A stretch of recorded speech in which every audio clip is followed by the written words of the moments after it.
Hello friends, आज हम आपको ये जो स्प्लेंडर प्लस का जो इंजन है, इसका जो मेन क्रैंक केस कवर है उसकी कैसे इंस्टॉलेशन करते हैं, हम उसके बारे में आपको बताने जा रहे हैं। सबसे पहले हम आपको इस मेन क्रैंक केस कवर के बारे में कुछ महत्वपूर्ण जानकारी देने जा रहे हैं। सबसे पहले जैसे बैरिंग, ये देखिए, ये जो बैरिंग है, ये जो बैरिंग है इसका नंबर है 6203। ये आउटपुट शाफ्ट का बैरिंग है, 1203 नंबर का ये बैरिंग है। और उसके साथ में ये 6001 नंबर का 6001 नंबर का एक का बैरिंग है। ये लिफ्ट क्रैंकेस कवर की बैरिंग है, इसके बारे में आपको क्लियर होगी। और ये जो पत्ती जो लगी होती है, ये किक शाफ्ट की मतलब उसको रोकने के लिए होती है, और हम आपको इसके बारे में भी जानकारी देंगे, मतलब जब हम इसमें इंस्टॉलेशन करेंगे पार्ट्स की। ये जो अपार्टमेंट है ये क्रैंक केस का अपार्टमेंट है, और ये जो अपार्टमेंट है ये इंजन ब्रीदिंग का अपार्टमेंट है, जो इस तरफ से इस पाइप के जरिए से जो एयर फिल्टर के साथ कनेक्ट होती है लाइन। और इसका जी लेफ्ट क्रैंक केस कवर का जिस तरफ से भी हम आपको दिखा देते हैं, ये गियर शाफ्ट का है। और ये जो है टाइमिंग चैन केस, जी हम इस वीडियो में कवर नहीं करेंगे।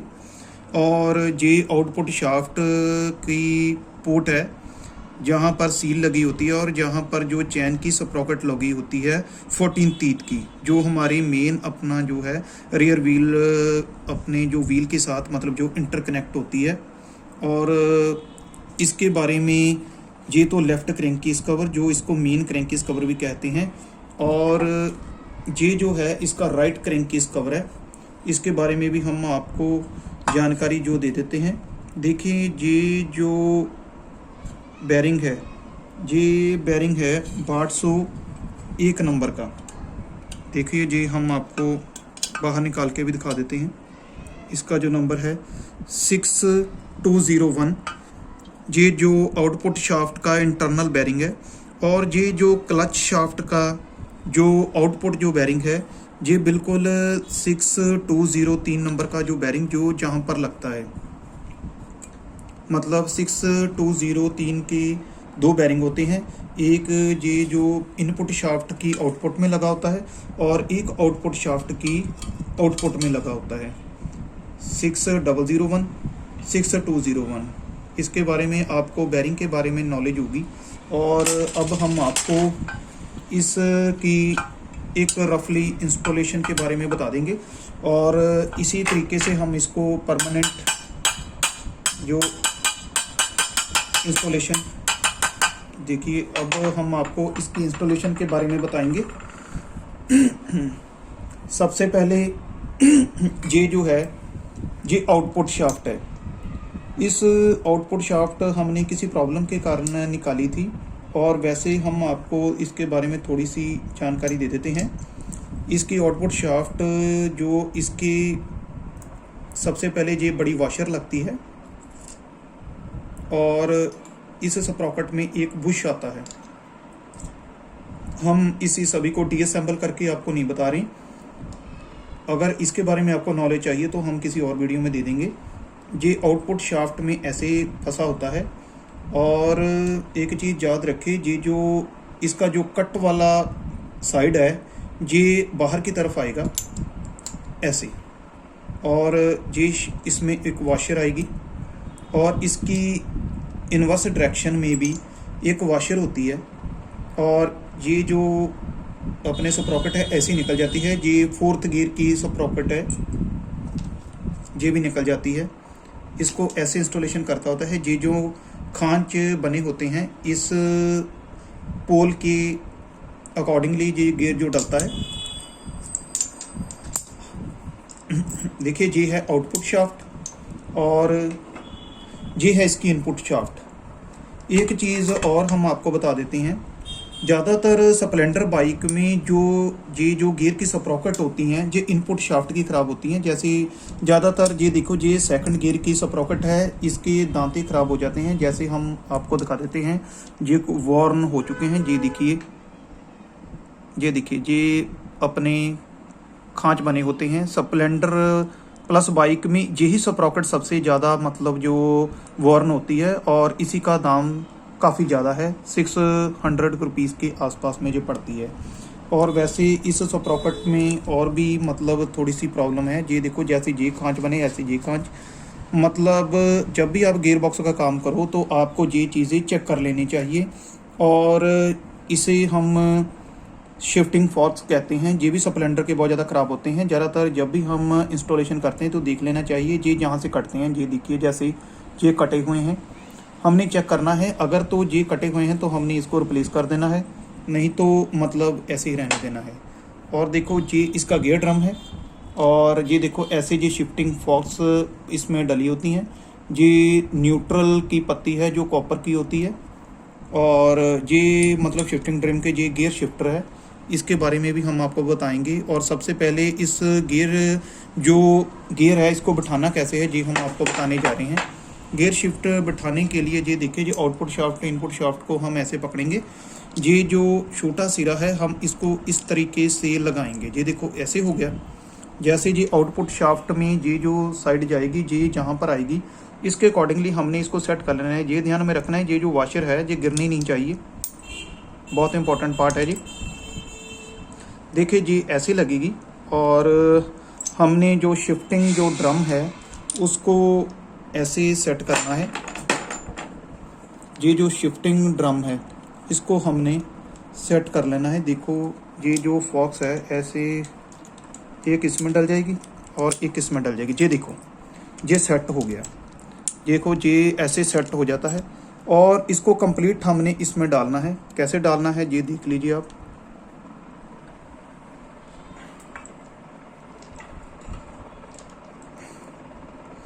एक चीज़ का ध्यान रखना है कि कोई वॉशर वगैरह इसमें हमारी गिरनी नहीं चाहिए, अगर गिर जाएगी तो प्रॉब्लम होगा।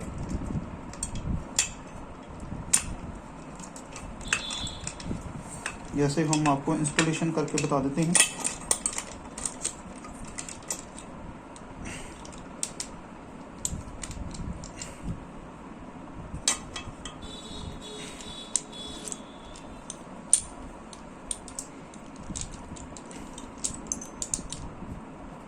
एक मिनट, जरा ये गिर रही हैं, कोई प्रॉब्लम नहीं।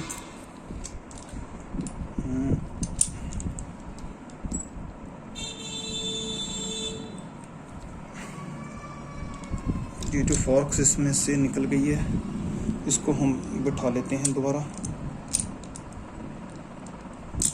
ये ऐसे फॉर्क्स हमने कर लेनी है सेट, और इसको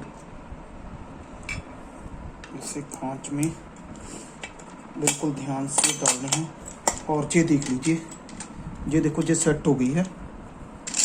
और हाँ, ये देखिए, ये हमने जो गियर जो है ये सभी हमने इंस्टॉल कर दिया है। और एक चीज़ याद रखें, ये जो हमारा जो गियर है इसको हमने न्यूट्रल पोजीशन में डालना है। याद रखो, ये जो इस के ऊपर M1 लिखा है, इसका मतलब ये मतलब न्यूट्रल पे है। और इसको चेक करने कैसे करना है, जैसे ये देखिए, ये इंजन में ये जो आउटपुट शाफ्ट है, सबसे पहले आपने इसको पकड़ कर रखना है। जैसे ये नीचे चला गया, हमने इसको नीचे पकड़ कर देखा और इसको हमने घुमाना है।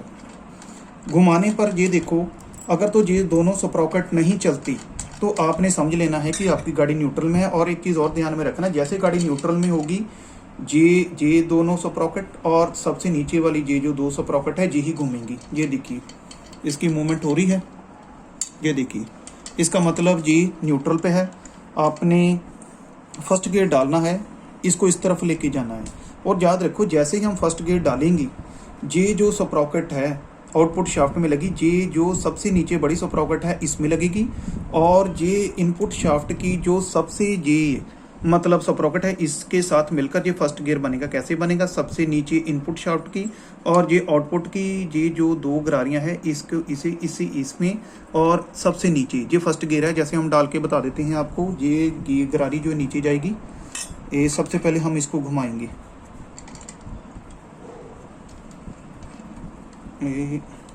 वो देखो जो नीचे चल गई, इसका मतलब फर्स्ट गियर। जब हम इसको घुमाएंगे तो आपकी जो आउटपुट शाफ्ट है वो नहीं रुकेगी। ये देखिए, जब कोई भी गियर डलेगा तो ये सारी स्प्रॉकेट वर्क करेंगी। ये देखिए, ये फर्स्ट गियर है। जैसे हम सेकंड गियर डालेंगी और ये जो स्प्रॉकेट है ये ऊपर आएगी, देखिए ये, वो देखो वो ऊपर आ रही है, और ये जो स्प्रॉकेट है नीचे जाएगी। मतलब कि ये स्प्रॉकेट और ये जो स्प्रॉकेट है, जे और जे मिलकर सेकंड गियर बनाएंगी। जे स्प्रॉकेट अब इसमें चली जाएगी, वो देखो चलेगी, वो देखो, मतलब ये सेकंड गियर में है। जे और जे स्प्रॉकेट ये सेकंड गियर में, ये देखो काम कर रहा है, सारी गरारियाँ घूम रही हैं। अब जब हमने थर्ड जाना है, ये जो स्प्रॉकेट है इसमें से बाहर आएगी, ये देखो बाहर आ गई, और ये जो स्प्रॉकेट है ये इस स्प्रॉकेट में एंटर करेगी। और ये देखिए,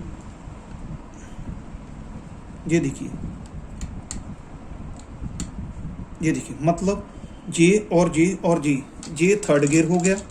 जैसे हम फोर्थ गियर में डालेंगे, जे स्प्रॉकेट नीचे जाएगी और जे स्प्रॉकेट ऊपर जाएगी। ये देखिए, जे नीचे गई और जे ऊपर जाएगी। यहाँ देखिए, इसका मतलब ये है जे और जे मिलकर फोर्थ गियर में अब हमारी गाड़ी आ गई है। इसका मतलब ये है कि हमारा जो गियर है ये बिल्कुल ठीक है, हमारा शिफ्टिंग फॉर्क्स अच्छी तरीके से काम कर रहा है।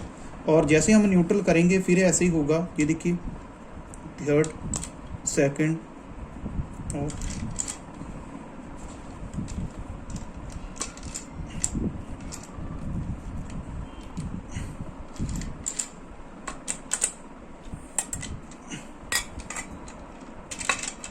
ये देखिए, ये सेकंड, ये फर्स्ट,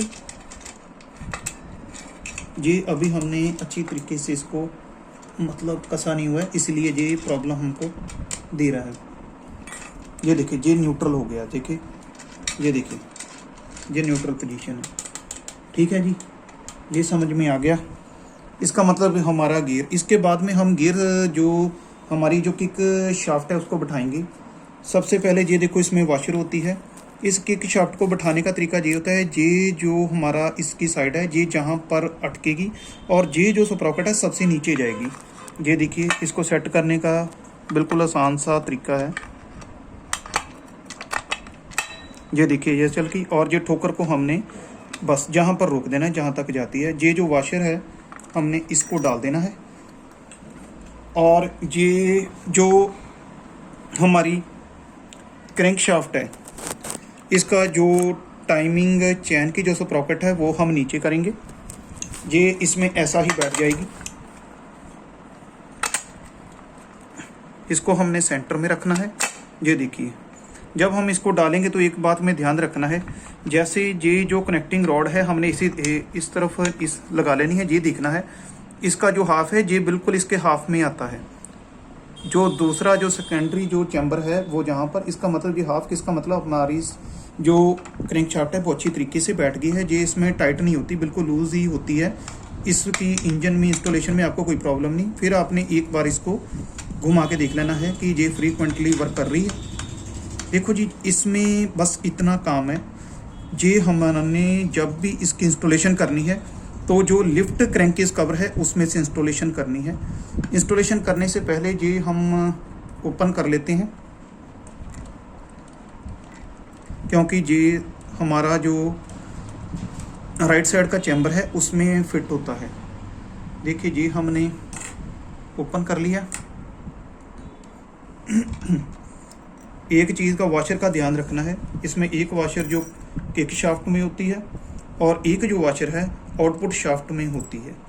और हम आपको एक और बात बताएं, जब भी हम इंजन का काम करते हैं तो ये जो आउटपुट शाफ्ट है ज़्यादातर हमको चेक करना चाहिए। इसमें जहाँ पर ये हमारी आउटपुट शाफ्ट में जहाँ पर चैन की स्प्रॉकेट लगती है, जहाँ पर खांचे में प्ले हो जाती है, ये देखिए मतलब फिर स्प्रॉकेट जो है इस मूवमेंट ये करती है तो उसकी वजह से हमारा जो चैन सेट है जल्दी ख़राब हो जाता है। जब भी इंजन बनाएं तो हमें कोशिश करनी चाहिए जी आउटपुट जो शाफ्ट है इसको चेंज कर दें। इसका हम आपको पार्ट नंबर बता दे रहे हैं 23221 GF6000S और इसका दाम 340 रुपीज़ है और ज़्यादा महंगी नहीं है। जब इंजन बनाओ तो ये जो शाफ्ट जो है हमको चेंज कर देनी है और जो प्राइमरी जो हमारी शाफ्ट है उसमें भी हमने चेक करना है। इसमें ज़्यादातर प्रॉब्लम इस साइड पोर्शन में आती है। देखो जी जहाँ पर कट है किसी समय में जहाँ पर थोड़ा सा इसके एडजस्टमेंट में डिफरेंस आ जाता है, जहाँ पर हमारा जो बुश लगता है वो बुश जहाँ पर अटकने लग जाता है और बेरिंग भी जहाँ पर अटकने लग जाता है। जब हम क्रैंकीस के कवर निकालते हैं तो बेरिंग भी इसी के साथ में निकल आता है। उस केस में हमको ये इनपुट शाफ्ट भी चेंज कर देनी है। इनपुट शाफ्ट भी कोई ज़्यादा महंगी नहीं होती। इसके बाद में जैसे इंस्टॉलेशन हमने करना है एक चीज़ हमने याद रखना है, जहाँ पर दो बड़ी डावल लगती है, एक जहाँ साइड पे और एक जहाँ साइड पे। मैं इस वक्त नहीं लगा रहा हूँ क्योंकि मैं इस वक्त आपको सिर्फ इन्फॉर्मेशन दे रहा हूँ कि हमने ये इंस्टॉलेशन कैसे करना है। जो मेन क्रैंकेस कवर है इसके ऊपर आपने जो है बहुत ही कम मात्रा में जो आपने रेजी बॉन्ड लगा देनी है। जहाँ सिलिकॉन बेस्ड आप क्लियर RTV वगैरह जहाँ 3 बॉन्ड वगैरह यूज़ कर सकते हो, ज़्यादा नहीं यूज़ करनी। और इसको इस पर रख के फिर आपने ये जो राइट क्रैंकीस कवर है आपने, मैं जहाँ पर याद रखें कि बेरिंग नहीं लगा रहा हूँ, मैं सिर्फ आपको बता रहा हूँ कि मतलब यानी कि जहाँ पर बेरिंग आपने लगा देना है। अभी तो मैं सिर्फ आपको बता रहा हूँ। सिर्फ ऐसे में आपको ये देखो ऐसे सीधा, ये देखिए बिल्कुल आसान है। मतलब ये क्रैंकीस जो कवर है आपने इसके ऊपर लगा देना है। ये देखो बिल्कुल आसानी से ये लग जाएगा। ये देखिए इसका मतलब जहाँ पर बेरिंग हमने नहीं लगाया, लेकिन जहाँ पर ये जो 1203 का अंदर से बेरिंग डलता है, लेकिन मैंने सिर्फ आपको ये देखिए बैठ गया।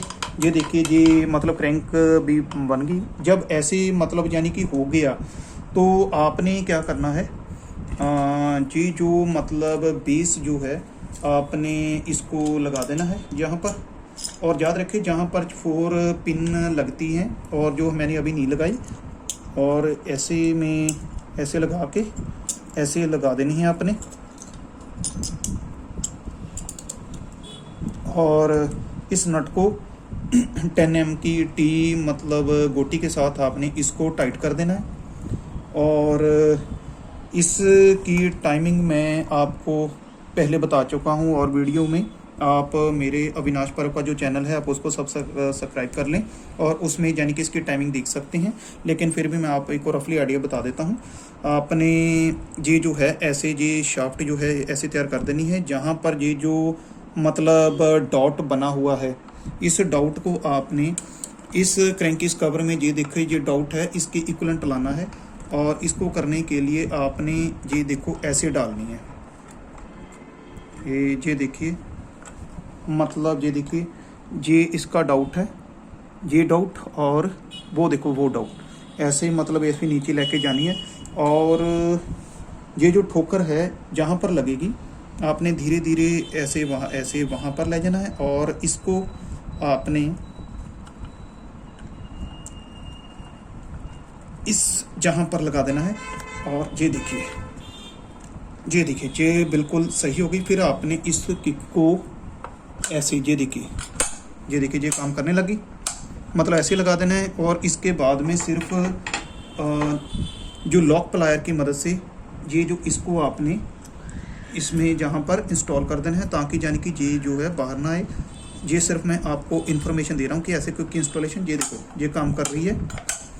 आपने इसको अब मैं इसको बाहर निकाल लेता हूँ। ये तो सिर्फ इसका पर्पस यही था कि मैं आपको बता सकूँ कि ये कैसे इंस्टॉल होगी। और इसके बारे में मैं आपको बता दूं कि जब ये क्रैंकीस कवर लग गया है तब आपने जहाँ पर 8 mm के जो वोल्ट है लगा देने हैं। 1 2 3 4 5 6 और 7। एक बार फिर 1 2 3 4 5 6 7, ये जो 7 जो मतलब वोल्ट हैं 8 mm के, आपने जहाँ पर मतलब लगा के, और जी जो ड्रम वोल्ट है 10 mm का, वो आपने जहाँ पर लगा देना है और 10 mm की जो टी गोटी के साथ कस देना है। ये जो 7 इसको मतलब जो 8 mm के वोल्ट है उसको कस देना है, तो ये आपका राइट साइड का मतलब जी जो मतलब ये दोनों क्रैंक कीज कवर मतलब तैयार हो जाएगा। और इस वीडियो में मैं आपको सिर्फ यही बताना चाहता था कि जो स्प्लेंडर का जो मेन चैम्बर है उसको हम मतलब कैसे उसके पार्ट में इंस्टॉल करेंगे, और वैसे ही मैं ये एक मॉडल आपको बता रहा हूँ। और एक चीज़ आपने याद रखना है, जब भी आप मतलब करो मतलब इसको, और आपने मतलब जो इंजन ऑयल ट्रीटमेंट है उसका इसमें इस्तेमाल ज़रूर करना है। और ज़्यादातर इसमें जो हर एक जो पार्ट है आपने उसको लुब्रिकेट जो है वो मतलब करना है। जैसे ये जो सभी है मतलब यानी कि इनके ऊपर, ये जो किक के ऊपर, ये जो गियर ड्रम है इनके ऊपर जो मूवमेंट होती है, और ये गियर की ये जो क्रैंक कीज की बेरिंग है इनको भी अच्छी तरीके से लुब्रिकेट करना है, जहाँ से भी इंजन ऑयल डालना है। और ये जो मतलब क्रैंक की मतलब कनेक्टिंग रॉड है, जहाँ से भी इसको अच्छी तरीके से लुब्रिकेट करके ही ये क्रैंक कीज कवर जो है इसको टाइट करना है।